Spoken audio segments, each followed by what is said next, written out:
इंसान को जब भगवान खूबसूरती देता है तो साथ में उसे नजाकत दे ही देता है। मेरी बेटी भी बहुत ही नाजुक सी थी, उसका मिजाज सबसे अलग था। लेकिन सौम्या मेरी ज़िंदगी की सबसे खास हसीयत थी। जान बसती थी उसमें मेरी, क्योंकि भगवान ने मुझे मेरी शादी के पूरे 7 साल बाद समया की खुशी दी थी। मैं समया की कोई भी बात टालती नहीं थी।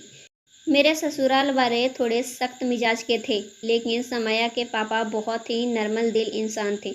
7 साल तक हमारे कोई औलाद नहीं थी, लेकिन समया के पापा ने मुझे कभी भी औलाद का ना होने का ताना नहीं दिया था, बल्कि हमेशा मेरी हिम्मत को बढ़ाया था कि भगवान पर भरोसा रखो, वह ज़रूर हमें औलाद की खुशी देगा। और जब सौम्या पैदा हुई तो सौम्या के पापा की खुशी देखने लायक थी। मेरे ससुराल वाले वैसे तो बहुत ही सख्त टाइप के लोग थे, लेकिन सौम्या की पैदाइशी पर वह बहुत ही खुश हुए थे। आखिरकार उन्हें भी 7 साल के बाद अपने घर में बच्चों की खुशी दिखाई दी थी। सौम्या इतनी प्यारी, इतनी खूबसूरत थी कि खानदान का हर आदमी उसे गोद में लेने के लिए मचलता था। जैसे जैसे सौम्या बड़ी होती गई, उसकी खूबसूरती में और भी ज़्यादा बढ़ोतरी होती चली गई थी। कभी कभी तो मुझे सौम्या की खूबसूरती से डर लगने लगा था। पता नहीं कहाँ से उसे यह रूप चुरा कर लाया था। सौम्या के पापा भी सांवली रंग के थे और मैं भी इतनी ज़्यादा खूबसूरत नहीं थी, लेकिन सौम्या ने तो खूबसूरती के सारे रिकॉर्ड ही तोड़ दिए थे। खूबसूरती के साथ साथ उसके चेहरे पर बला की मासूमियत भी थी। हर कोई उसे पसंद करता था। उसके अलावा सौम्या पढ़ाई में भी बहुत तेज़ थी। कभी कभी तो मुझे सौम्या पर बड़ा ही गर्व महसूस होता था। वह अपने स्कूल की एक ब्रिलियंट स्टूडेंट थी। टीचर भी उसकी बेहद तारीफ करते थे, उसे बहुत पसंद करते थे। हमारा संबंध अपर मिडिल क्लास में आने वाला था। सौम्या हमारी इकलौती औलाद थी, इसलिए हम उसे दुनिया की हर खुशी देना चाहते थे। घर में वैसे तो किसी चीज़ की कोई कमी नहीं थी, अच्छा गुजर चल रहा था। लेकिन फिर भी सौम्या के अच्छे फ्यूचर के लिए अपने पति के साथ साथ मैं भी जॉब करना शुरू कर दी थी।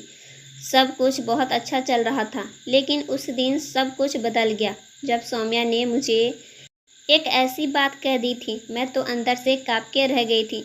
सौम्या 18 साल की हो गई थी और अब उसके अंदर मैंने कुछ बदलाव महसूस करना शुरू कर दिए थे। वह अकेले ही अकेले मुस्कुराती रहती थी, खुद पर ही कुछ ज़्यादा ध्यान देने लगी थी। मैंने उसकी इस हरकतों को नज़रअंदाज कर दिया था। मैंने सोचा कि शायद सौम्या जवान हो रही है तो ऐसे बदलाव आना नेचुरल है, लेकिन मैं तो दंग रह गई थी कि सौम्या ऐसी बात भी कर सकती है। मैं तो सौम्या को बहुत ही समझदार बच्ची समझती थी, लेकिन उसने जिस तरह की बात की थी वह मुझे और उसके पापा दोनों को ही हिला के रख दिया था। सब कुछ रूटीन के अनुसार ही चल रहा था। उस दिन सुबह सौम्या कॉलेज गई थी और मैं उसके पापा ऑफिस के लिए निकल जाते थे। लेकिन एक दिन सोच रही थी, सुबह जब सौम्या कॉलेज जा रही थी उस समय उसका मूड बहुत अच्छा लग रहा था। वह मुझे और अपने पापा से बहुत ही अच्छे मूड में बात कर रही थी। सौम्या के पापा उसको हमेशा ही समझाते रहते थे कि कभी भी किसी का दिल मत दुखाना। अगर तुम किसी का भी दिल तोड़ोगी तो भगवान भी कभी तुम्हें माफ़ नहीं करेगा, तुम्हारे साथ ऐसा ही करेगा। और किसी का दिल दुखाने की सज़ा बहुत बड़ी होती है और भगवान भी कभी तुमको माफ़ नहीं करेगा। कुछ देर बाद ही सौम्या नाश्ता करने के बाद कॉलेज के लिए निकल गई थी। थोड़ी देर बाद मैं और सौम्या के पापा भी अपने अपने ऑफिस के लिए निकल गए थे। मेरा हाफ डे होता था, जबकि सौम्या के पापा को रात हो जाती थी। हर रोज़ की तरह उस दिन भी मैं घर जल्दी आ गई थी, लेकिन घर आने के बाद मुझे एक बड़ी झटका लगा था जब नौकर ने बताया कि सौम्या मैडम कॉलेज से आई हैं, अपने रूम में सीधा चली गई हैं। ना उन्होंने आने के बाद खाना खाया है और ना ही नीचे और टीवी लॉन में जाकर बैठी हैं। पहले ऐसा कभी नहीं हुआ था। सौम्या की तबीयत कितनी ही खराब क्यों ना हो, वह कुछ समय के लिए टीवी लॉन में ज़रूर बैठती थी। कभी कभी अपनी पढ़ाई करती रहती थी तो कभी टीवी पर कोई मूवी वगैरह देख लेती थी। खाना तो उसकी कमजोरी थी। कॉलेज से आते ही सबसे पहले भाग भाग कर चली जाती थी। जब तक उसे खाना ना मिल जाता चैन से नहीं बैठती थी। कभी कभी तो उसकी और मेरी चाहे कितनी भी नाराज़गी हो तब भी वह खाना ज़रूर खाती थी, क्योंकि अगर वह टाइम से खाना नहीं खाती थी तो उसे वीकनेस होने लगता था। लेकिन आज उसने दोपहर का खाना नहीं खाया था और अभी तक वह भूखी थी। यह बात मेरे लिए बहुत ही हैरान कर देने वाली थी और परेशानी वाली भी थी। मैंने सारी चीज़ों को वही टीवी लॉन में छोड़ा और ऊपर समैया के कमरे में चली गई। उसके कमरे का दरवाज़ा अभी अंदर से बंद था। मैं कमरे के दरवाजे पर दस्तक दी, लेकिन जवाब नहीं मिला। मैं अब और भी ज़्यादा परेशान हो गई थी। ना जाने सौम्या को आज ऐसा क्या हो गया था जो वह ऐसा व्यवहार कर रही थी। मैं जब दरवाज़ा थोड़ा तेज़ पीटा तो अंदर से आवाज़ आई थी, तुम समझ नहीं आ रहा है, मैं खाना नहीं खाऊंगी, क्यों बार बार परेशान करती हो। शायद सौम्या समझती थी कि दोबारा नौकरानी उसे खाना देने के लिए बोलने आई है, लेकिन जब उसने मेरी आवाज़ सुनी तो जल्द से दरवाज़ा खोल दिया था और अगले ही पल वह मेरे सीने से लग गई थी। मैं तो हैरान परेशान से अपनी जगह जम गई थी। मुझे समझ नहीं आ रहा था कि आखिर सौम्या को हुआ क्या है जो वह ऐसा व्यवहार कर रही है। मैंने उसे खुद से अलग किया। कुछ और पूछती तभी मुझे ऐसा महसूस हुआ कि सौम्या घटी घटी आवाज़ में रो रही थी। उसकी आंखों से लगातार आंसू बह रहे थे। मैं बहुत परेशान हो गई थी, क्योंकि मेरी बेटी समझदारी के साथ साथ बहुत बहादुर भी थी। वह किसी भी बात को दिल पर लगाकर नहीं बैठती थी। मैंने धीरे से सौम्या को खुद से अलग किया। उसके सर पे हाथ फेरते हुए मैं उसे पूछने लगी, सौम्या बेटा, ऐसा क्या बात हुआ है जो तुमने अभी तक खाना नहीं खाया, और यह तुम्हारे रोने की क्या वजह है? तुम आखिर इतना रो क्यों रही हो? अगर कोई प्रॉब्लम है तो मुझे बताओ। कॉलेज में कोई बात हो गई है? क्या टीचर ने डांट दिया है?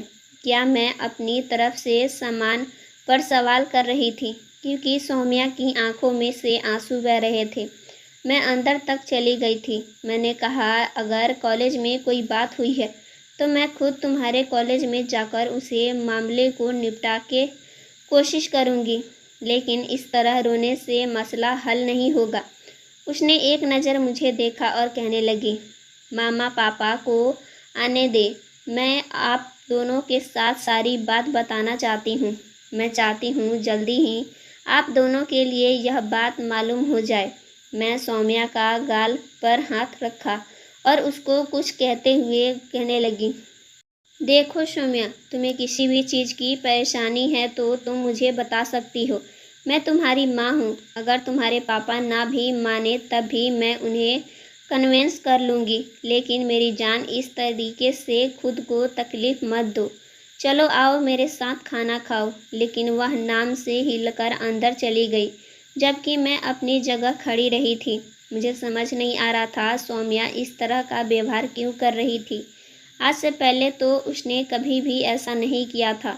मैं बस यही सोचते सोचते नीचे लॉन में आ गई थी।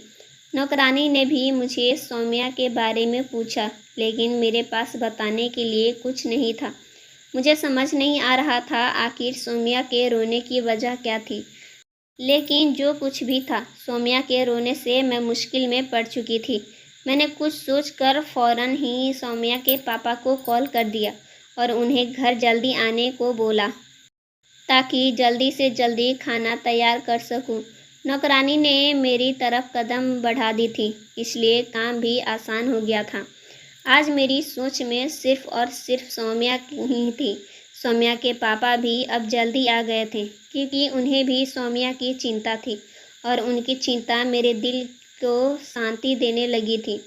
पहले जब सौम्या का जन्म हुआ था, मुझे लग रहा था आदमी सिर्फ और सिर्फ बेटा ही चाहता है, और लड़की की पैदाइशी का सुनकर शायद मेरे पति उदास हो जाएंगे। लेकिन मेरे पति ने इस बात को गलत साबित कर दिया था।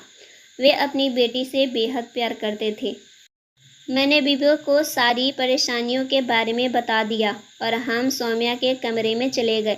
सौम्या भी टेंशन की हालत में थी, जैसे कि हम दोनों की मौजूदगी का उसे एहसास हुआ था। उसने सिर उठाकर हमें देखा। उसकी रोती हुई आंखें इस बात का सबूत दे रही थी कि वह दोपहर से अब तक रो रही है। मैं अपने पति के साथ ही उसके पास बैठ गई। सौम्या एक बार फिर से मेरे सीने से आके लिपट गई थी। मैं हैरान थी कि आखिर मेरी बेटी को हुआ क्या है, जिसके कारण वह इतना रो रही है। उसके पापा ने भी उसके सिर पर हाथ फेरा और प्यार से पूछने लगे, बेटा बताओ आखिर ऐसी क्या बात हुआ है जिसके कारण तुम इतना रो रही हो। जो बात सौम्या ने हम दोनों से कही थी वह हमारे होश उड़ा दिए थे। मैं और विवेक बस उसे ही देखे जा रहे थे, क्योंकि हमें समझ नहीं आ रहा था कि हम कैसे रिएक्ट करें। हमें अपनी बेटी से ऐसी बात की बिल्कुल भी उम्मीद न थी। उसकी उम्र अभी सिर्फ 18 साल की थी, लेकिन जो वह बात कर रही थी वह तो कोई 25 साल की लड़की भी नहीं कर सकती। विवेक तुरंत ही सौम्या को नकारते हुए ऐसा नहीं हो सकता कहने लगे, हम तुम्हारी ज़िंदगी जानबूझकर कभी भी खतरा में नहीं डाल सकते। तुम हमारी इकलौती बेटी हो और तुम्हारे ऐसे फैसले से भी कैसे हम मान लें। अरे हमने तो तुम्हारे लिए ना जाने कितने सपने सजा रखे हैं और तुम एक अपाहिज लड़के से शादी करना चाहती हो। सौम्या ने यही तो बात हमारे सामने रखी थी कि वह एक लड़के से प्यार करती है, उसी से शादी भी करना चाहती है, लेकिन वह लड़का अपाहिज है। और यह सुनते ही मैं और सौम्या के पापा दंग रह गए थे। भला वो एक ऐसे लड़के से शादी क्यों करना चाहती है? तुम जानती हो अपाहिज के साथ तुम्हारी ज़िंदगी कितनी मुश्किल हो जाएगी। ना तुम दुनिया को फेस कर पाओगी और ना ही उसके साथ शांति से रह सकोगी। सौम्या के पापा ने उसे समझाते हुए कहा, अरे जिस इंसान को खुद सहारे की ज़रूरत है वह तुम्हें क्या सहारा देगा? तुमने ऐसे सोच भी कैसे लिया? विवेक एकदम से गुस्से में आ गए थे, जबकि मैंने उनके हाथ पर अपना हाथ रखकर खामोश करवाना चाहा था, लेकिन उस समय वह किसी भी बात को सुनना नहीं चाहते थे। विवेक मुझे भी आंखें दिखाते हुए कहने लगे, बस कर दो सौम्या की माँ, अगर आज हम इसे नहीं टोकेंगे तो बाद में इसके लिए मुश्किलें बढ़ती चली जाएगी। जबकि सौम्या इस बार गुस्से की हालत में थी। कहने लगी, यह मेरी ज़िंदगी है और मैं अपनी ज़िंदगी अपने तरीके से गुजारना चाहती हूँ।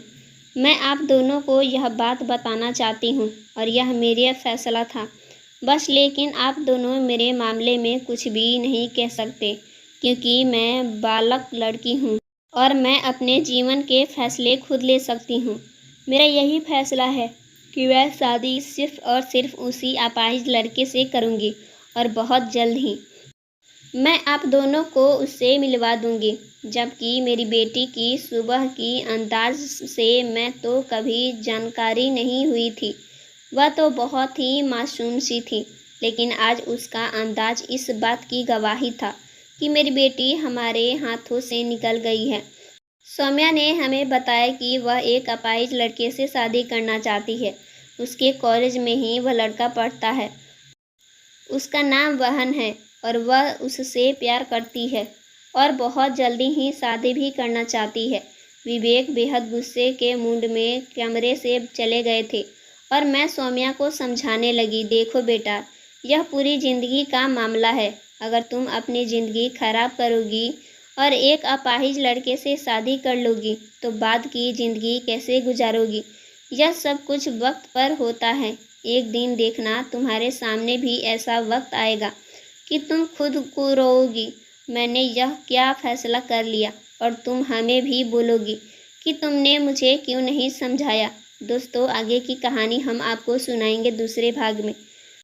क्या मेरी बेटी मेरी बात समझती है या फिर उसी लड़के से शादी करेगी, और उस लड़के से शादी करने की वजह क्या है? आगे की कहानी जानने के लिए वीडियो को लाइक करें और चैनल को सब्सक्राइब ज़रूर करें। धन्यवाद।